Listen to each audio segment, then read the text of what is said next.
Hi friend, Potato here. Although I got a few dislikes, I'm glad that most of you liked my last video. And if you haven't seen it, you should check it out, as I talked about changing your approach to language learning. Today, I wanted to give you a little update on my Korean learning journey, as well as give you even more methods and ways to learn a language when it seems a little impossible, to be honest. First thing first, my progress. Well, it's not really progressing. It has been a month or so and I don't think I learned much Korean, but I did learn a lot about myself and how I should approach language learning. Everyone's language learning journey is different, and it can also mean that it is different when it comes to different languages. If Japanese used to excite me, and it still does, with its anime and manga, and I want to keep learning, and German now just falls into place for me, Korean has been feeling like I'm trying to drive with a handbrake on. Moreover, trying to balance learning 4 languages, work, social life, and other stuff is not the easiest task. Naturally, I spend very little time learning Korean. Today, I guess I'm going to be sharing with you my bare minimum Korean study routine, or study method, that lets me learn little by little and does not make me hate myself or Korean language. First of all, acceptance. Acceptance is important, essential even. The same way I eventually accepted that in Japanese the sentence structure is completely different to English, Russian, or Italian, and now I don't even question the German sentence structure and just accept it the way it is and go with it. It is time for me to accept Korean language. I need to accept that my brain needs a bit more time to remember and process Korean. I need a bit more time to learn vocabulary than I do in Japanese or German. I need a bit more time to pronounce things better, and I need a bit more time when I do listening. Does it suck? Of course. It's more time consuming and annoying. It is what it is, and I just have to accept it and go with it. Secondly, I kind of had to relearn Hangul. Although I grasped the visual aspect of the alphabet, the pronunciation is quite tricky. What helped me is the audio videos that came with Korean for Beginners book. I used to only focus on the sound, but apparently the trick is to make sure your mouth movements match the speakers as well. For overall grammar and language progression, I've been using Talk to Me in Korean textbook and workbook. I'm halfway through the first volume. I believe there are 10 in total. So let's do a quick review and then I will tell you about my overall approach to learning grammar. The book has a very modern feel to it. It is visually pleasing and simple. And to be honest, it looks like nothing I've seen before. That's pretty much all I like about this book so far. The first volume has 25 lessons, and despite the book being 160 pages long, the lessons are extremely short and could have fitted all onto 50 pages maximum. I understand the approach behind the book. It has a feel of a more slow and relaxed learning, but I paid about £40 for both books and I do not see enough information or practical exercises. I have no doubt that people with a better attitude towards learning Korean than me can finish this book in 2 weeks. Each chapter has 2 audio files, with one covering everything until the last example, so you have to either swiftly pause it or listen to it only after you looked through the chapter. The audio also does not have pauses for shadowing. Essentially, I end up focusing more on when to pause the audio rather than pronunciation. It just feels very rushed and not well thought through, like they wanted to release the book as fast as they could. The workbook is a similar letdown for me, with a lot of blank spaces and occasional questions of, who is your favorite teacher? Okay. I just feel like it's not a great value for money, to be honest. They should have at least combined both books into one, or maybe added more information. I remember my first Japanese group lesson. There were 8 of us. We learned how to introduce ourselves, a few countries and professions. Here, I learned how to say hi and thank you. Unfortunately, I do not know a better book yet, so I will keep you updated. Now, I hate learning grammar. You might have noticed it from my Japanese videos, but I rather learn 1,000 new vocab words than one new grammar point. So, how do I do it? I really believe into not forcing things down my throat and say I tend to learn things twice. First, I open the book and read through everything and assess how I feel. If I feel like my brain is absorbing information, great, I will keep going. If not, I will still read whatever I was meant to read, but not care too much if I get it or not. Close the book and do something else. Next time, when I come back to it, it is already easier, whether it's next day or the next week. Even though I didn't grasp everything the last time, I have some idea of what I'm about to learn. Thus, I tend to figure it out on the second attempt. If I'm unlucky again, and it's still not sinking in, next time I will just look for a different resource. I'm likely to ask ChatGPT or Google that particular grammar. And lastly, I said it in my previous video as well, do not underestimate the power of reviewing things. Every time I sit down to learn Korean, I flip through the previous chapter. It helps me retain the information, as well as it boosts your mood when you spot the things you remembered from the last time. When everything got quite grim last month and I thought that maybe Korean is not for me, I decided to go back to the basics. My language learning basics are that to learn a language you need three things: a trustworthy textbook to guide you, a comprehensive digital dictionary, and an engaging app that you will use either every day or now and then. If you remember from my first Korean video, Duolingo is not an option when learning Korean, and my Lingo Dear subscription ended. I do still use drops now and then, but I alternate it with German as I get only 5 minutes a day. Right now I use Memrise. It's a multiple choice and a spaced repetition app, much like Duolingo and others. It has slightly different exercises and style, but I find it quite engaging.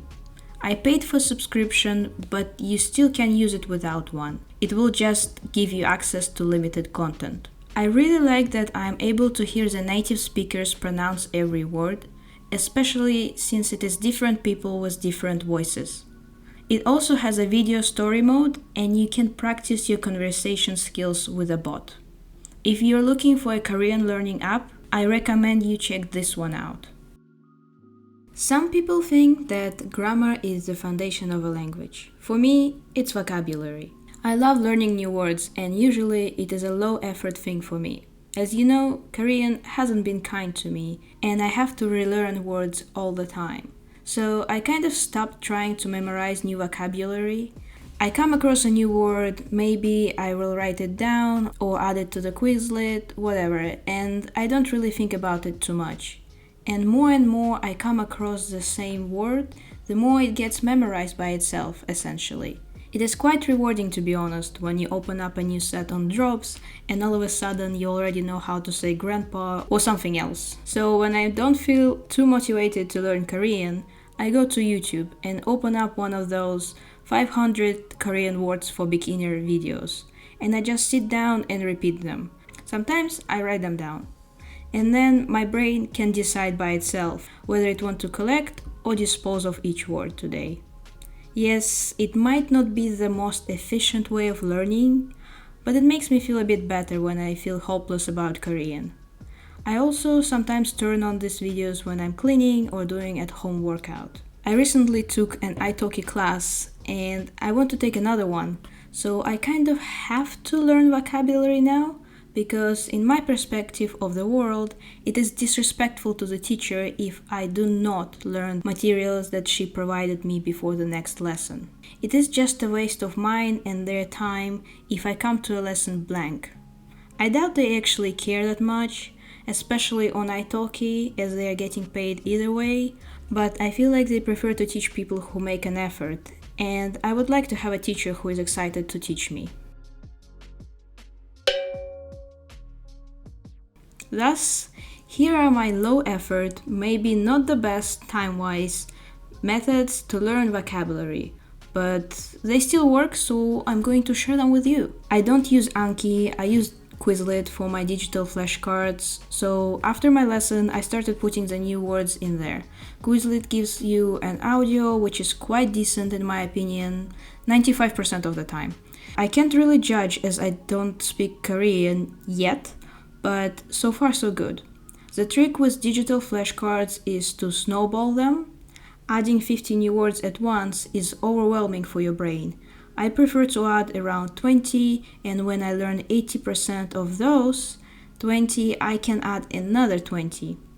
I keep my deck around 100 words, so it's not exhausting to flip through them. The way I learned a lot of N5 and N4 vocabulary in Japanese was by writing it out.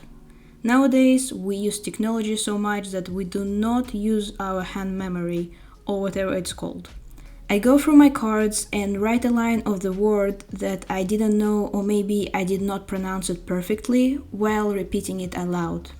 Yes, time consuming.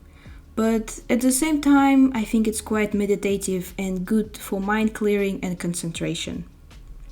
My absolute secret weapon that I haven't seen people talk about often enough is learning words that you already know in the other languages first. Every language has a bunch of borrowed or similar words.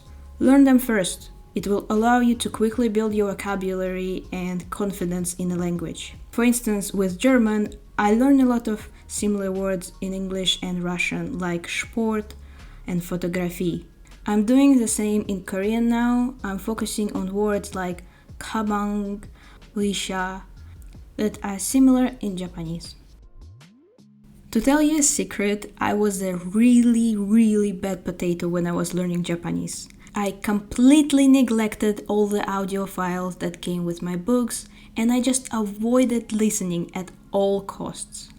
The pronunciation is quite straightforward in Japanese, so as soon as I got a grip of it, I thought it was unnecessary to listen to dialogues, especially when reading them let me understand and remember better. I'm approaching Korean now completely differently. It is essential to consume the language through listening.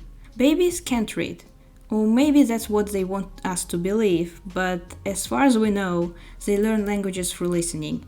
And we should too. Let's not neglect frequent listening practices and achieving correct pronunciation as soon as we can. Because I have been struggling so much with Korean, I decided to look for a teacher. Since I already have an account, I use Ioki. It also has hundreds of teachers, and it is cheaper than any other service, given that I live in London.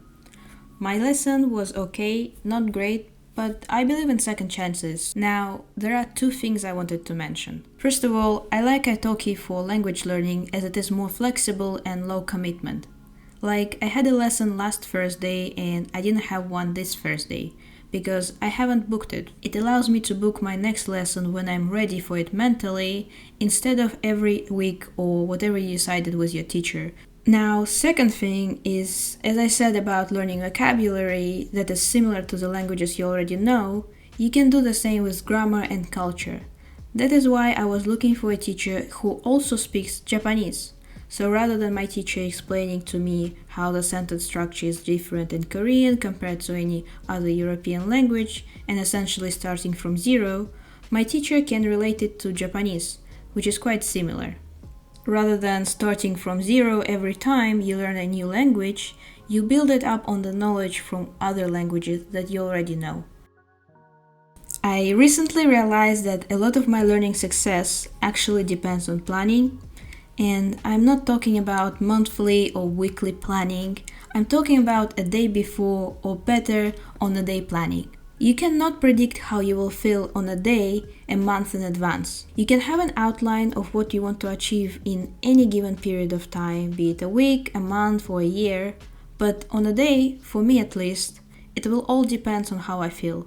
Am I motivated? Am I struggling? Am I restless? But regardless of my mood, if I decided that I'm going to study today, here's how I plan. I like to keep my options open, and make a plan A and B. Let's say today I want to do an hour of grammar and I start doing it. But if it stings and it's not working, yet I'm still full of desire to learn, I have a plan B, like reading a chapter of manga or doing online quizzes. When you're in a turbulent state, you need something to help you get grounded. Otherwise, you might spend half an hour flipping through different resources looking for what to do and give up studying altogether.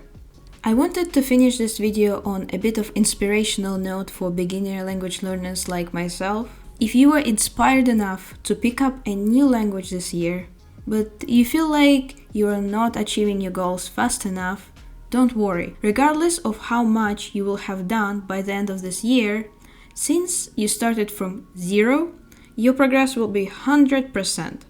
So keep learning and don't worry about anything. Thank you for sticking with me till the end. Leave a like, subscribe, and leave one piece of advice you wish you knew when you started learning a new language in the comments, so people at the beginning of their language learning journey can use it. Bye!